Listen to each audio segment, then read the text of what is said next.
것처럼. 우리 병원에 계신 그 애기 아빠가 계시더라고요. 그분 중에서 제가 그 자료를 갖고 있는데 뭐 궁금해하시는 것들 제가 이걸 읽어봤고요. 그래서 제가 이 질환에 대해서 좀 설명을 드리면서 그러면서 이제 그 질문하셨던 것에 대해서 좀 답변을 드리고 하겠습니다. 그리고 이 자료는 제가 넘겨드릴 테니까 참고 자료로 활용하셔도 되고요. 그래서 우리가 마이크가 굉장히 작네요.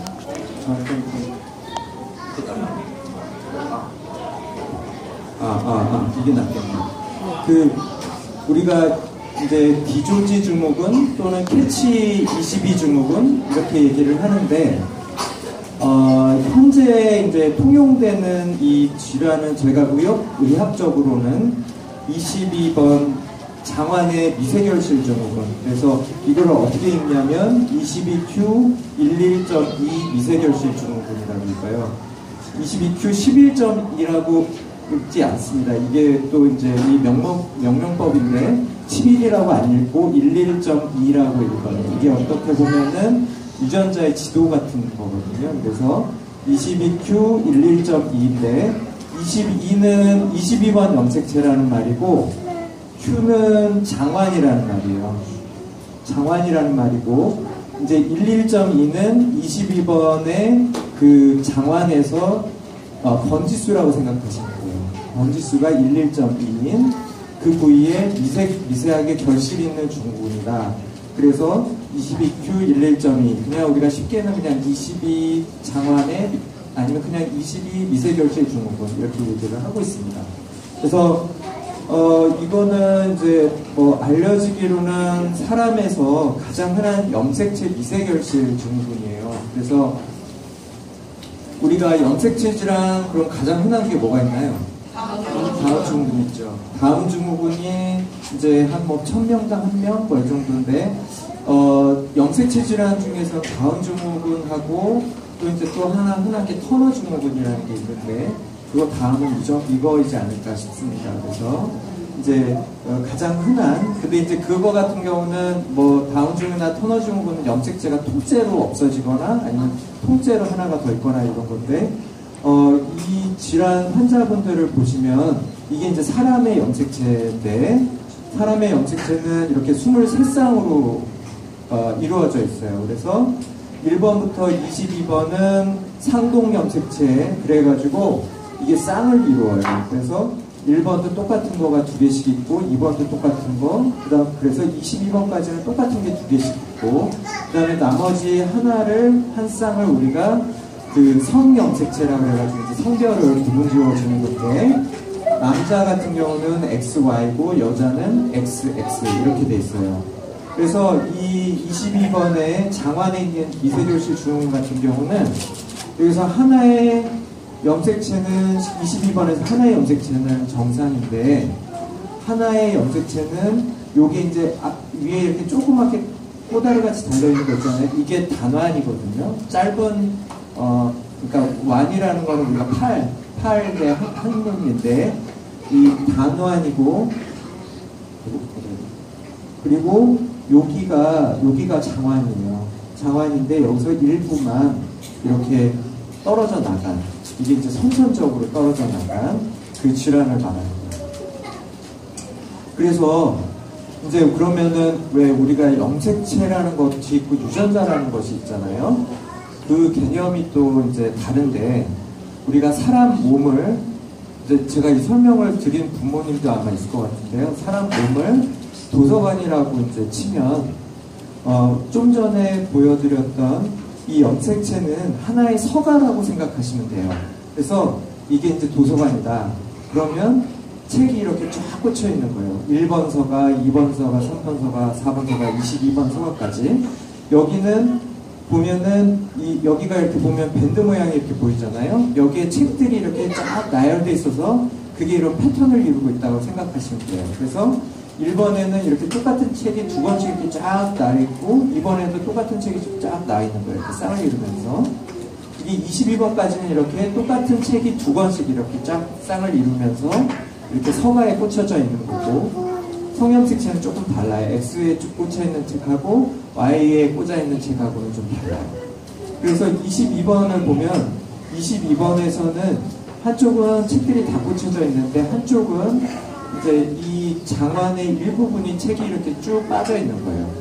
그래서 이거를 좀 자세하게 보면 이렇게 돼 있어요. 이게 22Q11.2라고 제가 읽는다고 그랬잖아요. 그죠?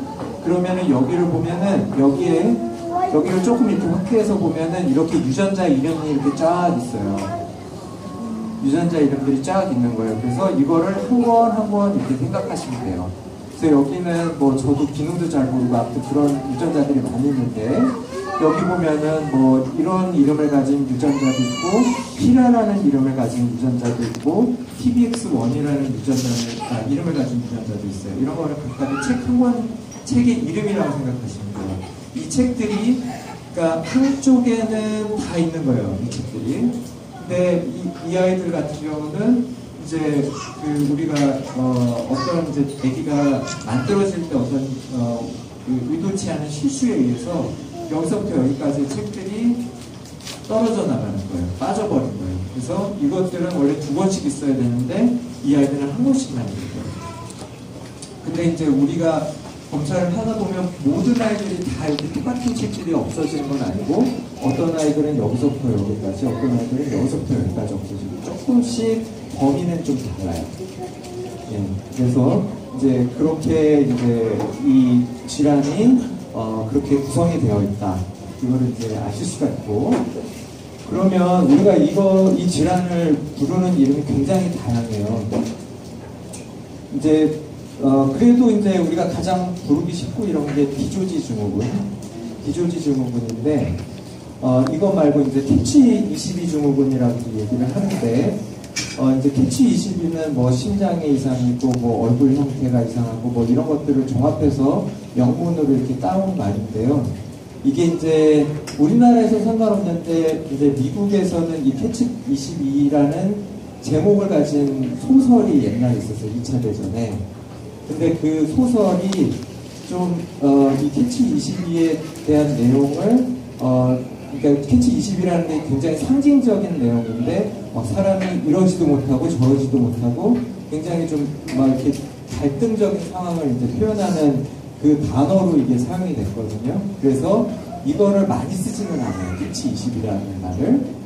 근데 이제 우리나라는 그런 이제 뭐 문화적인 그런 게 없으니까 많이 쓰기도 하는데, 이거는 이제 이전에는 뭐 얼굴 모양이라든지 아니면 이제 트렁컬 뭐 이런 거는 심장에 어떤 이상이 있고 얼굴에 이상이 있다. 이거는 벨로라고 그러면 우리가 영구계를 말하거든요. 영구계가 이상이 있고 심장이 있고 얼굴에 이상이 있다. 이런 것들을 이제 뭐 어떤 사람이 이렇게도 부르고 어떤 사람이 저렇게도 부르고 그러다가 이게 원인이 다 같다는 거를 이제 우리가 알게 됐어요. 그래서 이것들이 이렇게 불리던 아이들이 우리가 이제 유전자 검사를 했더니 결국에는 22번이라는 염색체에 장환에 결실이 있는 것이 이제 공통적으로 알게 된 거예요. 그래서 그냥 이 질환을 다 묶어버렸어요. 다 묶어서 22Q11.2 미세결실 증후군. 너무 복잡하죠. 22 미세결실 증후군. 이렇게 불러도 되고, 그냥 기조지 같은 상황 같기도 하고, 아무튼 좀 너무 인위적인 이런 것들이. 아무튼 의학적으로는 그래서 22Q 미세결실 증후군 이렇게 말을 하고 있어요. 그리고 알려진 거는 4,000명당 한 명인데, 이거가 감이 안 오실 거예요. 4,000명당 한 명이라면은 우리나라에서 이제 한 번에 1년에 태어나는 아이들이 한 40만 명 정도 되잖아요. 그러면은 그러니까 한 1년에 100명 태어나는 거거든요. 100명 정도 태어나는 거예요. 전 세계의 경제죠. 예. 근데 이제 이건 크게 다르지는 않다고 보고 있는데, 그러니까 생각보다 되게 흔한 거죠. 100명 정도입니다. 근데 뭐 요즘에 아시겠지만은 사실 이제 이런 게 산전 진단이 많이 흔해지면서 이제 안 태어나는 아이들도 있죠. 근데 아무튼 기본적으로 발생은 한 3,000명당 한 명이고, 이제 그렇게 생각하시면 이게 굉장히 유전질환 중에서는 흔한 질환이라고 저희가 생각하고 있어요. 저희도 이제 뭐 많이 오는 환자들이 다음 증후군 그리고 이제 이런 기조증이고, 그 다음에 이게 이제 대개는 아이들만 문제가 되지만 일부는 부모님 중에 한 분이 환자인 경우도 있어요. 그래서 그런 경우도 이제 저한테 다니는 분 중에서도 엄마랑 아기랑 이제 환자인데, 처음에 이제 아기가 환자로 나와서 봤더니 이제 엄마도 증상이 있는 거예요. 그래서 엄마한테 이제 진단을 받고, 엄마는 큰 이상은 없었는데 다행히. 그래서 이제 근데 그 아이는 또 잘 못 먹고 그래서 좀 발달도 많이 늦고 그래요. 그래서 그런 거 보면은 이게 이제 엄마랑 아기는 똑같은 유전자 이상을 갖고 있는 거잖아요, 그렇죠? 22Q에 똑같은 범위가 이제 결실이 있는 건데 엄마에 비해서 아기가 조금 증상이 심해요. 근데 그런 식으로 많이 알려져 있어요. 그래서 어떤 경우에는 엄마는 심한데 아기는 별로 안 심하고, 이게 이제 꼭 이 질환뿐만이 아니라 이런 염색체가 미세결실이 있는 질환들이 환자마다 이렇게 증상의 차이가 좀 심해요. 그리고 이제 그런 게 같은 가족 내에서도. 그래서 이제 우리가 뭐 그 질문 중에 그게 있었는데, 뭐 범위가 많이 결실이 됐는지 좁게 결실이 됐는지 이거를 확인을 해서 할 필요가 있느냐. 그리고 이제 그러면은 범위가 넓은 아이는 더 심하고 범위가 좁은 아이는 더 심하냐. 근데 꼭 그게 맞지는 않아요. 네, 그래서 이제 우리가 범위까지 검사하는 거는 지금 워낙에는 그 선진국 같은 경우, 우리나라도 이제 선진국이라고 얘기를 해야 되는데, 선진국들은 이 범위를 검사하는 게 이제 RACGH라는 검사가 있는데, 그게 이제 다 되고 있고, 이제 그게 거의 기본적으로 하는 검사처럼 돼 있거든요. 근데 우리나라에는 나라에서 그게 아직 지원이 안 되고 있어요. 그래서 저도 막 그걸 꼭 원하는 부모님이 아니면 굳이 하지는 않아요. 다른 이제 우리가 지금 할 수 있는 그런 진단법으로. 근데 우리가 지금 진단하는 검사법으로는 범위가 어떻게 되는지 그거는 모르기는 해요. 그 만약에 범위를 알게 되면 아이가 나타날 수 있는 증상에 대한 거를 미리 확인할 수 있는 건가요? 그게 예측이 좀 잘 안 돼요. 그러니까 제가 좀 전에 말씀드렸듯이 그 똑같은, 그러니까 엄마랑 아기랑 똑같은 그런 환자면 그 엄마랑 아기랑은 그 결실의 범위까지 다 똑같은 거거든요. 근데 엄마는 굉장히 증상이 별로 없어요. 그러니까 자기도 모르고 결혼까지 하고 아기도 낳은 거예요. 근데 아기는 태어나서 뭐 심장에 이상도 있고 잘 못 먹고 계속 토하고 그래서 발달이 많이 늦거든요. 그러니까 그런 걸로 봐서는 우리가 범위로는 선정하기가 좀 어려워요. 지금까지의 지식은 그렇습니다. 근데 이제 뭐 일부 되게 중요한 유전자가 있어. 어떤 유전자는 심장에 좀 더 연관이 되고 어떤 유전자는 정신질환에 좀 더 연관이 된다, 이런 유전자들이 있는데 그게 반드시 맞지는 않아요. 근데 이제 나라에서 그런 검사법이 이제 그 지원이 되면 당연히 그 검사로 거의 대부분 다 넘어가게 됩니다. 이제 보험 체계로 아직 안 들어가요. 그래서 이제 그런 우리 아이들이 어떠한 이상을 갖고 있느냐, 이걸 보면은 이제 아까 우리 다른 엄마들도 얘기하셨는데 애기들이 어떻게 이렇게 다 똑같이 생겼냐고 그러시잖아요. 네. 근데 이제 보면은 이거를 이제 우리가 의학적으로 표현을 하면, 이거 저기 안 찍으셔도 돼요. 이거 다 드릴 테니까. 네. 그 눈 양안 경리라는 거는 이렇게 눈 사이가 멀어요. 그리고 눈이, 네, 아몬드 눈은 우리가 다른 질환 표현할 때 얘기하는 거, 프레더밀리가 우리가 아몬드 눈이라고 얘기하고, 이 아이들은 이제 짧고 가는 눈. 네. 그리고 코가 좀 작죠, 약간 이렇게 뭉툭하고. 그 다음에 입이 좀 작죠. 그래서 우리가 물고기 같다고 그러지. 네. 그리고 이제 이렇게 입천장을 보면 여기가 이제 갈라져 있고, 아니면 목젖이 갈라져 있기도 하고, 그게 이제 이쪽이 잘 안 붙어서 그러는데, 여기가 이제 영국애가 좀 약간 헐렁하다 보니까 목소리가 이렇게 콧소리로 이렇게 여기서 이렇게 딱 잡아줘야 되거든요. 발음을 할 때. 못 잡아주니까 콧소리가 헝헝헝 하면서 콧소리가 많이 나요. 네. 그게 이제 특징이고, 그 다음에 턱이 좀 작고, 그다음에 이제 심장 이상이 이제 있는 아이들도 있고 없는 아이들도 있고 한데 있는 아이들 같은 경우는 이제 그 홀로시 사증이라고 해서 그것이 대표적인 질환이고 이게 이제 심장하고 여기 영국의 갑상선까지 이렇게 우리가 배아, 아까 태생, 그러니까 아기가 만 태아의 기원이 이쪽이 같아요. 그래가지고 이제 이쪽이 같이 이상이 보는 거예요. 그래서 심장에 이상이 있고, 그 목젖에 이상이 있고, 그 다음에 부갑상선하고 갑상선, 그 다음에 흉선이 어디 있거든요. 흉선 이렇게 해서 이쪽이 다 같이 이상이 있어요. 근데 사람마다 이거는 다 차이는 있어요. 이상이 있는 사람도 있고 없는 사람도 있고. 그 다음에 이제 요 흉선에 이상이 있으면 흉선에서 그 면역세포를 만들어야 돼요. 그래서 흉선에 이상이 생기면 면역 기능이 떨어져서 왜 그 T셀이라는 걸 재잖아요. 그죠? 그래서 그거를 재는데 그래도 어느 정도의 면역 기능은 좀 유지는 된다고 생각을 하고 있는데 이 T셀이 우리가 그래도 낮으면 그 생백신을 우리가 피하라고 말씀을 드릴 거예요. 왜냐하면 이제 생백신은 살아있는 바이러스를 직접 주는 거기 때문에 이렇게 T셀이 이 면역 기능을 제대로 못하면 진짜 그냥 그 병에 걸려버리거든요.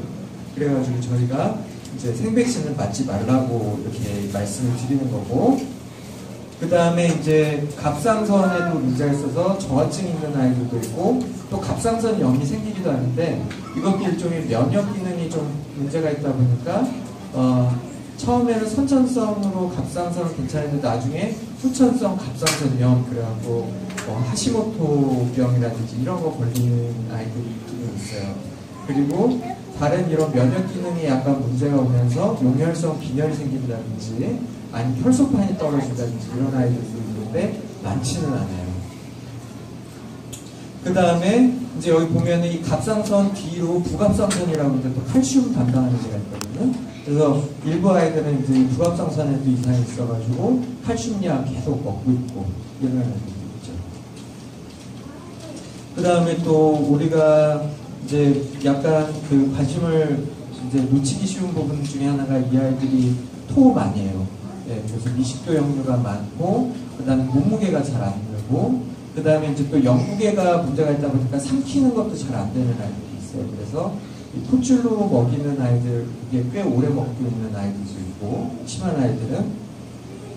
그리고 이제 콩팥 같은 경우에서도 이상이 있을 수가 있어서 저희가 태어나면 배초음파를 한 번씩은 봐요. 그래가지고 콩팥에 이상이 있는지 아니면 장이 이렇게 그 방향이나 이런 것들이 잘 되어 있는지 이런 거를 보고, 그 다음에 성장은 이것도 이제 질문 중에 있었는데 키는 아주 적지는 않아요.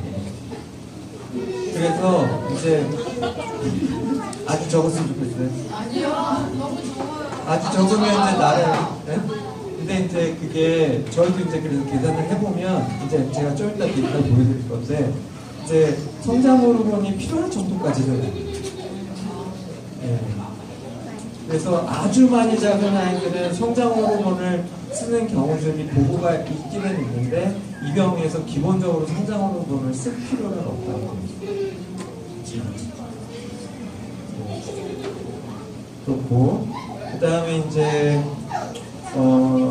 발달하고 관련돼서는 언어 지원은 많이 경험하실 거예요. 그래서 언어 치료 열심히 해야 되고, 그 다음에 학습 지원하고 이제 지능 장애가 좀 있는데 이게 이제 어떤 의미냐라는 질문이 있으셨는데 그 학습 같은 경우는 우리가 뭐 IQ를 얘기를 해야 이제 여러분들이 좀 이렇게 잘 와닿으시니까 평균 IQ가 한 70에서 80 이 정도로 되어 있고요.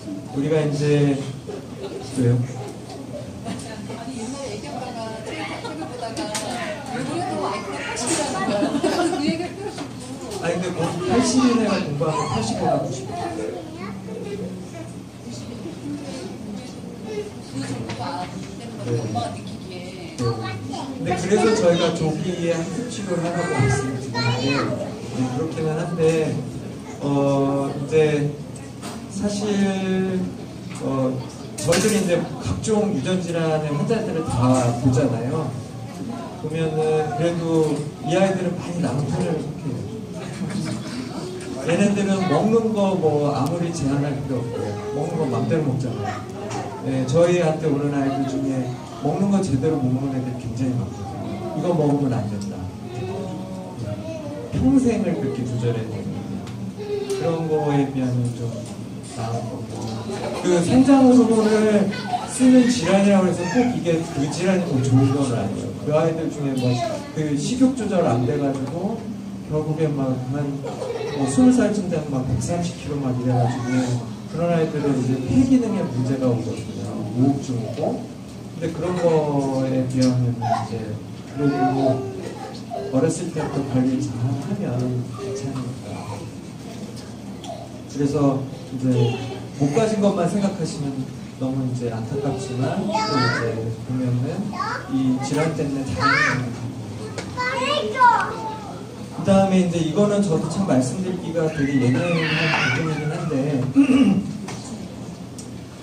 이제 이거 걱정 많이 하시죠.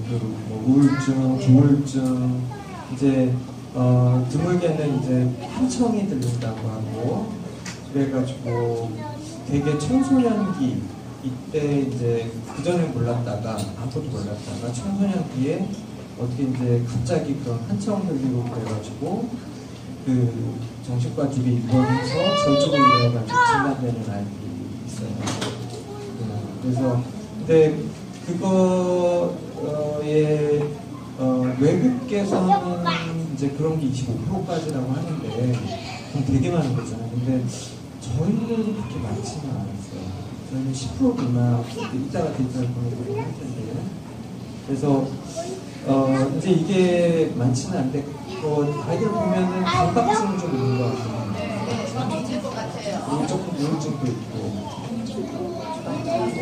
학교 다니면서 이제 좀 볼 수가 있는데 보면은 이제 근데 그 우리나라 분들이 왜 이렇게 그 정신과 치료에 대해서 되게 거부감이 많으신데 정신과도 사실 이게 어떤 사회에서 고립되기 전에 치료를 해야 효과가 좋은 거거든요. 근데 뭐 정신과에서 무슨 약물 치료나 이런 거를에 대해서 되게 거부감이 많으세요, 우리나라 분들. 근데 외국만 해도 그렇지 않아요. 그래서 이제 어떤 이제 뭐 약간의 생활의 불편함이나 이런 것이 있는 정도인데 어떤 이제 자기 어떤 감정의 그런 곡선이 너무 커서 이런 것 때문에 그냥 잘 지내는 분인데 약 드시는 분들도 있고 그래서 그렇게 막 거부감을 가지실 부분은 아니고 저도 이제 뭐 얘기를 하자면 저도 약간의 약을 먹거든요. 저도 이제 너무 스트레스가 많아가지고 그리고 이제 아무튼 굉장히 저도 이제 싸워야 될 부분도 되게 많고 그런데 저도 그래서 이제 제가 아는 정신과 후배한테 나 이러고 많이 힘들다 그랬더니 그러면 요 약 조금만 드시면 괜찮아지실 거라 그래서 아주 소량 먹고 있거든요. 근데 치료 용량도 아닌데 근데 그게 나쁜 것 같지는 않아요. 그래서 이제 이렇게 하면 어떡하지? 얘가 정말 그런 증상이 생기면 어떡하지? 그래서 걱정하시고 아닐 거야 하면서 이거를 외면하지 마시고 조기에 빨리 이거를 차단하시는 것이 중요한 것 같아요. 그래서 이제 제가 말씀을 드리는 거는 일단은 이게 어떤 문제가 되는 상황은 이게 사회생활을 이제 못하게 되면서 문제가 되는 거거든요. 그러니까 친구들하고 지내는 자리나 이럴 때 사회성을 키우는 게 굉장히 중요해요. 특히 이제 이 아이들이 이제 다른 애들한테 놀림 당할 거리가 너무 많잖아요. 일단은 눈이 작고, 그 다음에 발음이 부정확하고, 그렇기 때문에, 그리고 이제 약간 이제 성격이나 이런 것들도 약간은 조금, 뭐라 해야 되나, 조금은 극단적인 부분이 있어서, 그래서 어렸을 때부터 이제 유치원이나 이런 데 갔을 때, 선생님한테도 이걸 적극적으로 얘기하시는 게 좋아요.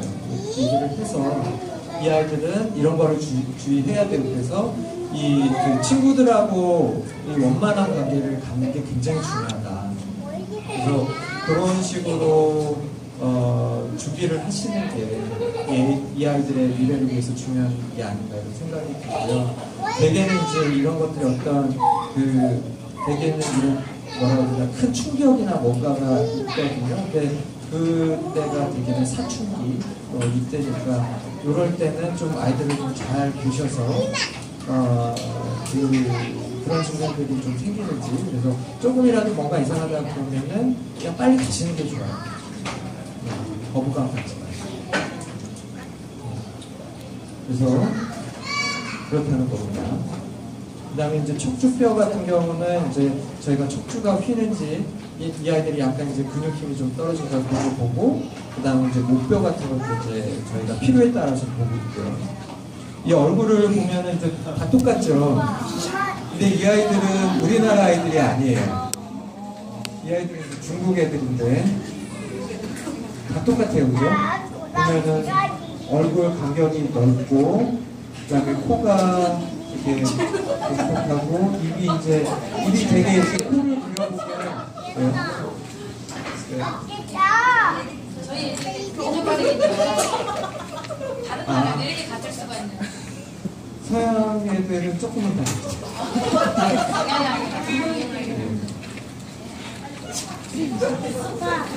그래요? 여기 이제 코 주변을 이렇게 그려보면 입이 이렇게 들어와요. 네. 근데 안 들어오는 애도 있어요.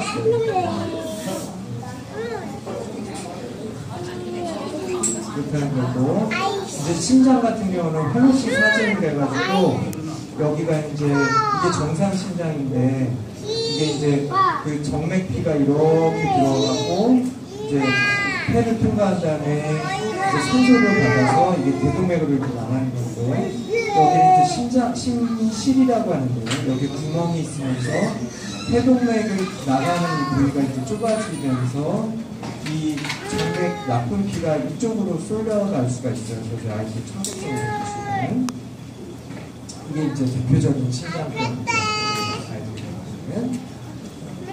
그 다음에 저도 내가 이걸 영어했었구나.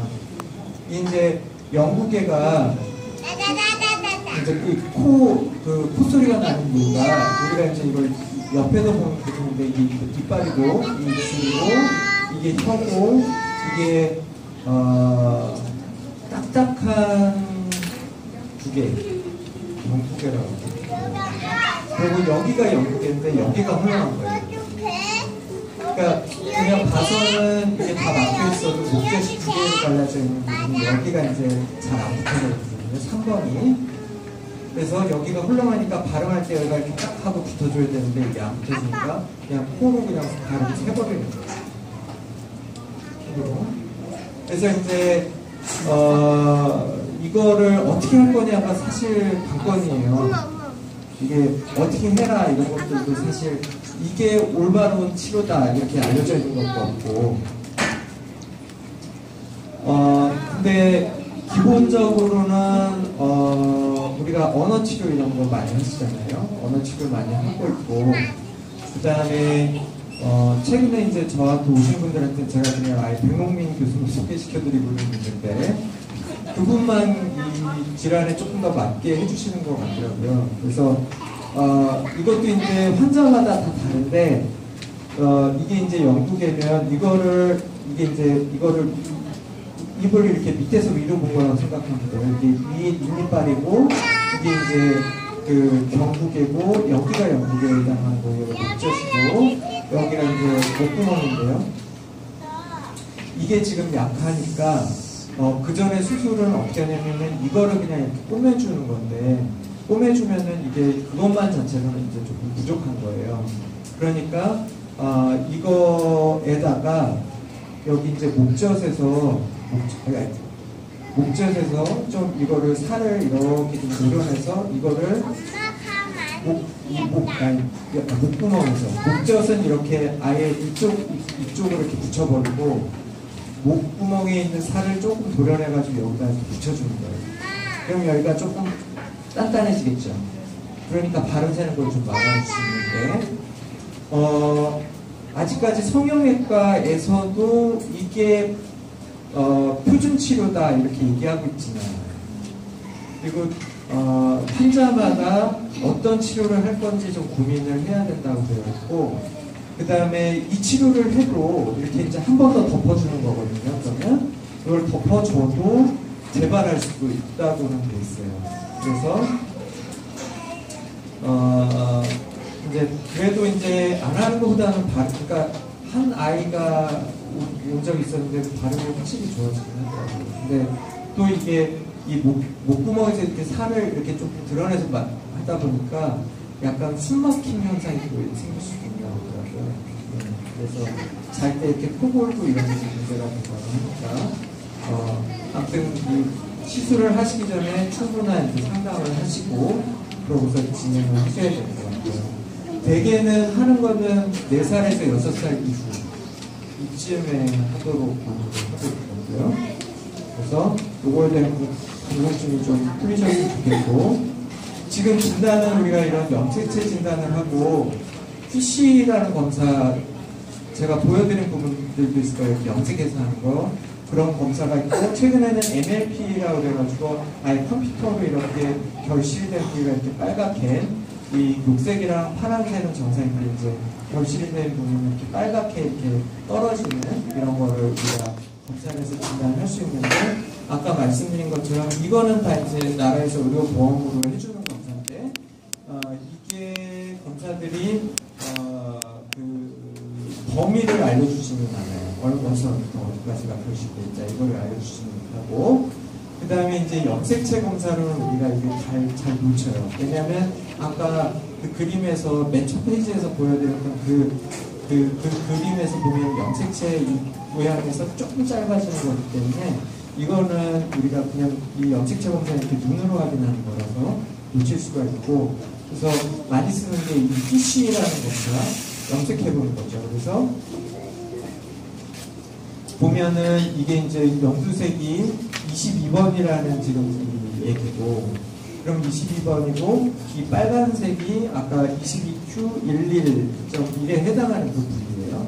그래서 이 부위가 딱 붙어서 두 개가 있어야 되는데 보면 여기에는 있는데 여기에는 없죠. 그리고 이거는 또 다른 세포인데 여기도 보면은 염두색은 둘인데 빨간색은 하나.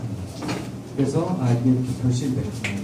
우리가 많이 쓰고 있죠. 그래서 이 세 가지 되게 검사를 하든지 아니면 염색체하고 PC만 하든지 아니면 염색체랑 MLP를 이러고 있어요. 그래서 이렇게 진단을 한다. 그래서 저희 병원에 오고 있던 아이들을 한번 정리한 적이 있었는데 한 100명을 대상으로, 지금은 이제 훨씬 더 많은데 100명을 대상으로 했었는데 남자 여자 비율은 비슷하고요. 대개 진단은 2살 정도에 진단되는 아이들이 많았는데 최근에는 더 빨라져서 대부분 다 태어나서 이제 곧바로 진단되는 경우가 많고, 저희도 보니까 10%만 가족성. 그래서 이제 그럼 거꾸로 말하면 이 아이들이 크면 이 아이들의 아기들은 또 환자가 될 수 있는데, 그 이제 엄마나 아빠가 아기를 만들